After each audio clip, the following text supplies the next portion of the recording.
MVL యువ జ్యోతి శ్రోతలకు నమస్సులు. ఉయ్యూరు వాస్తవ్యులు సరస భారతి సాహిత్య సాంస్కృతిక సంస్థ అధ్యక్షులు గౌరవనీయులు శ్రీ గబ్బిట దుర్గాప్రసాద్ గారు ప్రతి ఉగాదికి ముందు వచ్చే ఆదివారం నాడు ఎంపిక చేసుకున్న సాహితీవేత్తలకు ఉగాది పురస్కారాలు ఇవ్వటం ఆనవాయితీగా చేస్తున్నారు. ఈసారి నాన్నగారికి కూడా ఇస్తున్నాం. వారి తరఫున నువ్వు రావాలమ్మా అని అంత పెద్దవారు అడిగినప్పుడు నేనేమిటండి, సన్మానమేమిటి, నేను రాలేను అని చెప్పా. కానీ నాన్నకి ఇస్తున్న పురస్కారం కాదంటానికి నేనెవర్ని అనుకుని ఒకంత బెరుకుగా భయంగానే వెళ్ళాను.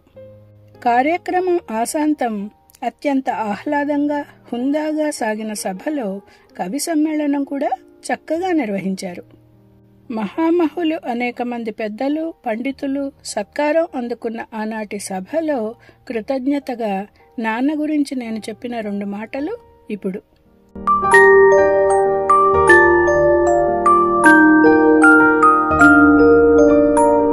ప్రాచీన ఆధునిక సాహిత్యాలు రెంటిలోనూ సమానమైన అవగాహన, సినిమాలు సాహిత్యం రెంటిపైన సమానమైన ఆత్మీయత ఉన్న సాహితీవేత్త, ఆంధ్రదేశంలో బళ్ళారి నుంచి బరంపురం వరకు అన్ని కళాశాలల్లో సాహితీ ప్రసంగాల పన్నీటి జల్లులు చిలకరించిన మహావక్త, ఆంధ్రజ్యోతి వారపత్రికలో యువజ్యోతి శీర్షిక రూపకర్త, మహోత్తమాధ్యాపకులు, ముత్యాల ముగ్గు సినీ నిర్మాత అనే ట్యాగ్ ఆ ఎంవీఎల్ గారి అమ్మాయిని కావటమే ఈ వేదిక పంచుకునే అదృష్టం కలగడానికి కారణం. కళాశాలలో పాఠాలు, వేదికల మీద ప్రసంగ పాఠాలు చెబుతూ యువతరంతో కలిసి ఉండే అవకాశం ఎక్కువగా ఉన్న అధ్యాపక వృత్తి మీద ఇష్టంతో ఏఐఆర్లో ఉద్యోగం, సినీ రచయితగా ఉండే అవకాశం తృణప్రాయంగా వదిలేశారు నాన్న.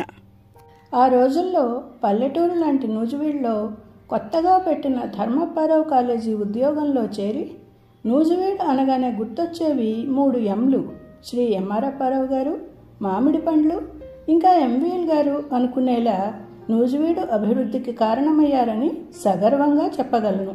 ప్రాచీన కవులు ఒక ఆధునిక కవి ఇంటికి వస్తే జరిగే సరదా సంభాషణ, ఆ కవి కళ ఆల్ ఇండియా రేడియోలో ఒక ఉగాదికి కవి సమ్మేళనంలో ఒక కథగా రాశారు నాన్న. నాన్న సాహిత్యం చదివి పదిలపరుస్తూ తీరని రుణం కొంత తీర్చుకునే ప్రయత్నం చేస్తున్న ఈ ఎంవీఎల్ యువజ్యోతి ఛానల్లో ఆ ప్రసంగం ఉంది. కొన్ని కథలు, 2 నవలలు, ముళ్లపూడి వెంకటరమణ గారి సాహిత్యంపై పరిశోధన కానుక, చాలా పరిశోధన వ్యాసాలు రాసిన నన్నయ్య నాటకీయత మొదలుకొని నాన్నకిష్టమైన ఆముక్తమాల్యద నుంచి మినీ కవితల వరకు అనేక విషయాల మీద ప్రసంగాలు చేసి రచనల మీద దృష్టి పెట్టలేదని ఎంవీఎల్ గారి సాహితీ తత్వం అంతా గాల్లో కలిసిపోయింది అని ప్రేమతో విసుక్కున్నారు మిథునం రచయిత శ్రీ శ్రీరమణ గారు. ఆ గాలిలోని ప్రసంగ పరిమళాలు 40 ఏళ్ల తర్వాత కూడా విరజిమ్ముతూనే ఉన్నాయా అనిపించేట్టు, ఆ రోజుల్లో మీ నాన్నగారంటే మాకు చాలా అభిమానం అమ్మా అని శ్రీ పెదనాన్నగారు పెద్దమ్మగారు ఇప్పటికీ అంతే అభిమానంతో నాన్నని సత్కరించుకోవాలని తలుచుకోవడం ఎంత గొప్ప మనసు కదూ. నాన్నకి, నాన్న సాహిత్యానికి వారసుడు తమ్ముడే అయినా తన తరపు నుంచి నాన్న కూతురుగా ఆ పురస్కారం పుణ్య దంపతులు శ్రీ గబ్బిట దుర్గాప్రసాద్ గారు, శ్రీమతి ప్రభావతి గార్ల ఆశీస్సులు నేను అందుకోవడం నా జన్మ సార్థకం, నా జీవితం ధన్యం.